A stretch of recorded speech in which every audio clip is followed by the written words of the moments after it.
We don't want you here anymore. Leave, you lazy person who works from home, my sister said angrily, and even my parents agreed. Leave.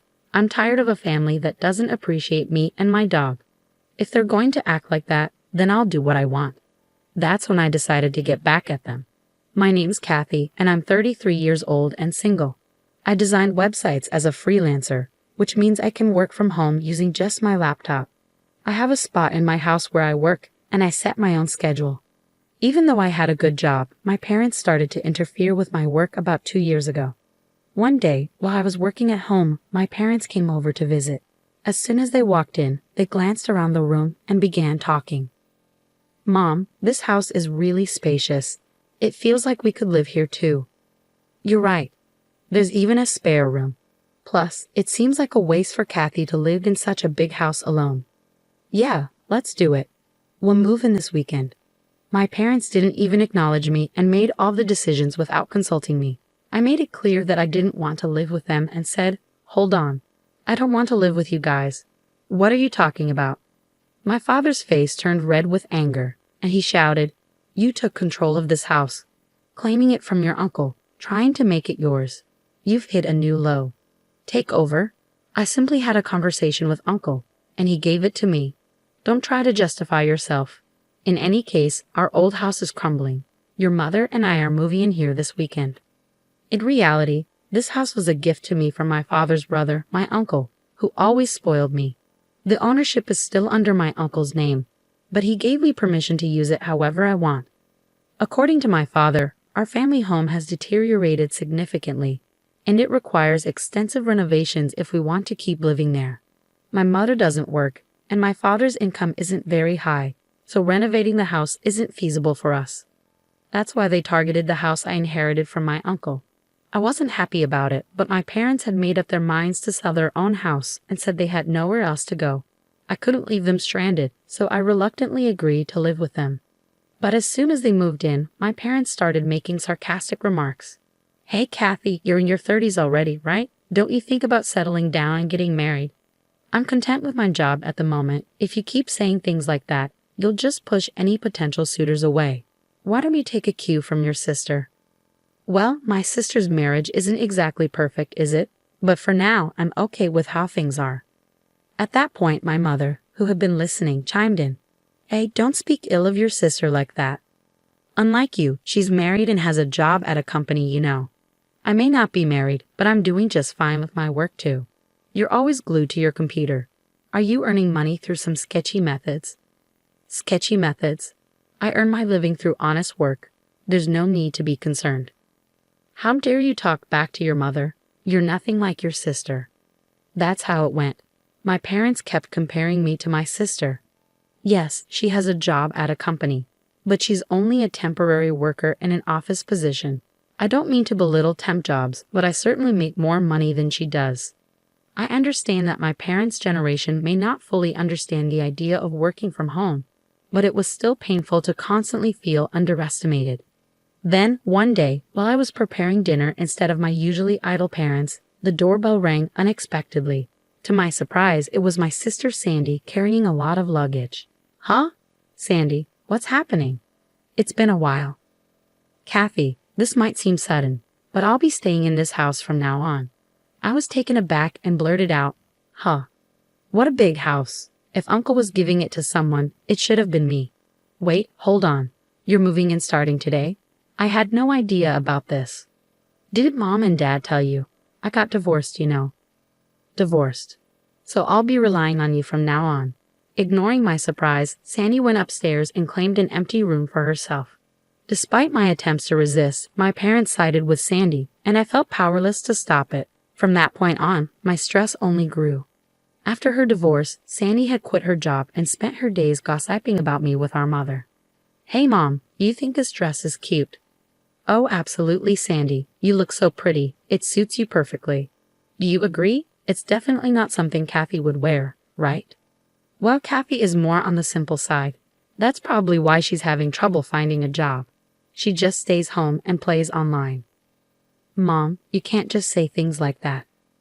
As I was cooking dinner, they purposely made sure I could hear their conversation. I was itching to respond, but I knew that would just play into their hands. So no matter what they said, I kept living without reacting.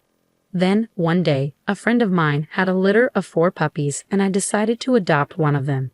I named him Muffin. He's a small black chihuahua with the most adorable round eyes. Whenever he looks at me, he wags his tail so hard it seems like it might fall off. Having a chihuahua has been a dream of mine since I was young. Working from home can get lonely, so I thought Muffin could provide some much-needed company. From now on, your name is Muffin. Okay. Woof. I didn't really consult with my family when I decided to adopt Muffin. After all, this is my house, and I'm the one who will be taking care of all the expenses for him. So I don't see why they should have any complaints. When I brought Muffin home, as expected, my parents and Sandy started complaining. Hey, we didn't know you were getting a dog. That's right. Dogs can be smelly, you know. I can't stand bad smells. Kathy, how could you just bring a dog home without talking to us first? We didn't agree to this. As they kept complaining, I firmly told them, firstly, I didn't just pick him up off the street. A friend gave him to me. Plus, I'm the one who's going to take care of all the expenses for Muffin, so there shouldn't be any problem.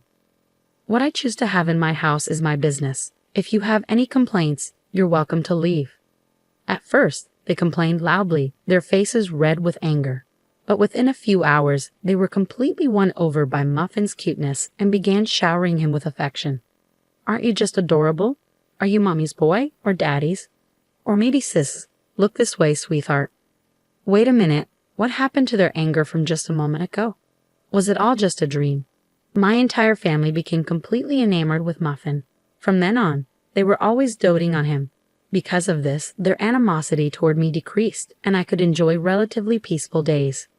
Then, one day, an incident shattered this calmness. While I was out running an errand, I got a call from my sister Sandy. Hello, come back home immediately. In response to my sister's sudden outburst, I asked what was wrong.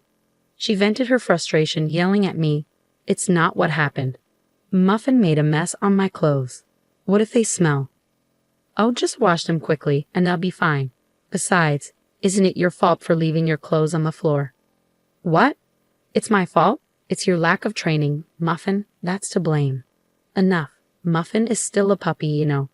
If you take him out for a walk, he won't make a mess at home. You said you were excited to walk Muffin today. Did you actually take him? Well, I was planning to take him later, and it's all because you didn't train him properly. Then you should compensate me for the clothes.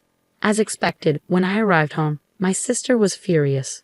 Both my parents had been alerted, and they stood beside Sandy, glaring at me. Sandy tossed the dirty clothes at me and started yelling again. I'm going to make you pay for the cleaning, got it? Why should I? It's your fault for not taking him for a walk and leaving your clothes on the floor. Shut up. Stop arguing back. This only happened because you brought this stupid dog home. What are you going to do about it? Calling him a stupid dog? You were fond of him before. Isn't it harsh to label him that just because he had a small accident? It's your fault for not training him properly. Take responsibility. Why can't my family think beyond their own convenience?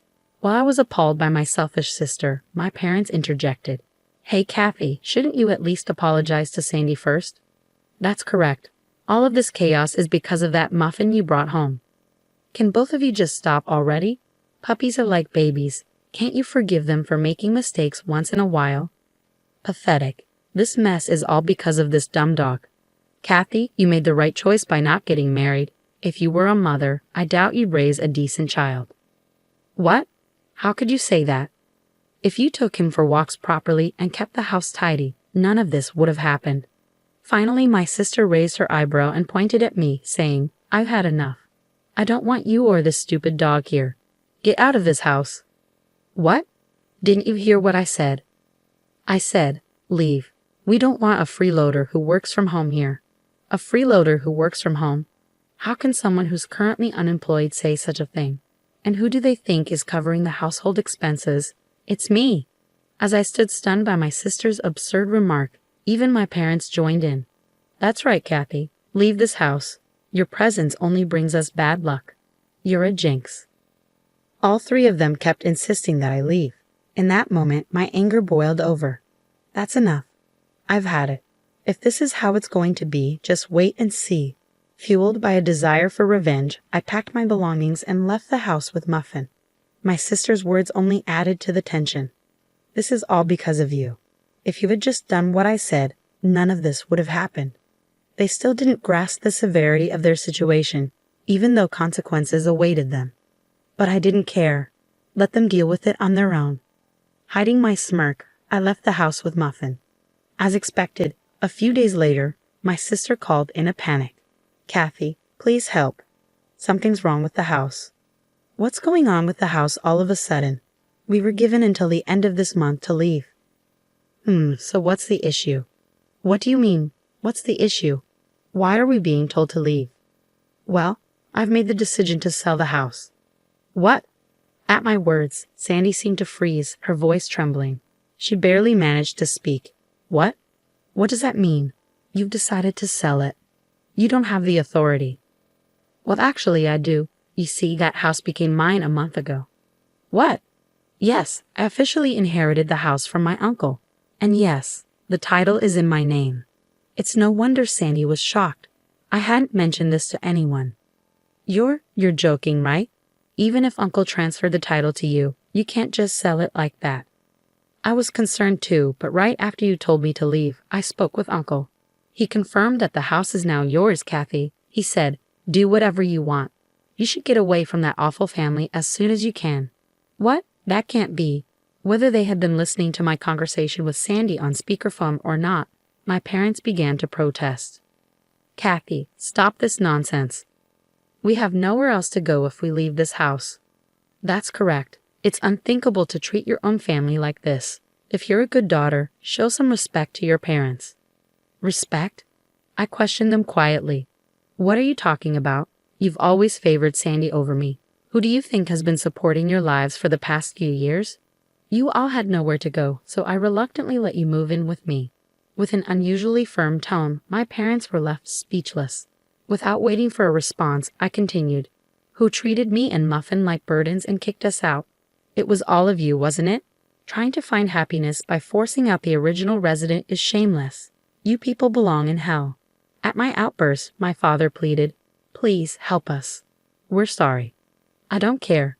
Figure it out on your own, you fools." With that, I hung up the phone with a loud click. Then I blocked every family member's contacts. Seeing me raise my voice, Muffin looked up at me with a worried bark. "I'm sorry, Muffin, for shouting. It's okay now. I'll protect you. I'm really glad I could rescue you from that family that treated you so poorly." Later on, it seems my parents and sister were forced to leave the house at the last minute despite their desperate attempts to cling to it. With my father's meager income and my unemployed mother and sister, it's unlikely they can lead a decent life. Rumor has it that my sister is constantly being pressured by my parents to find a job.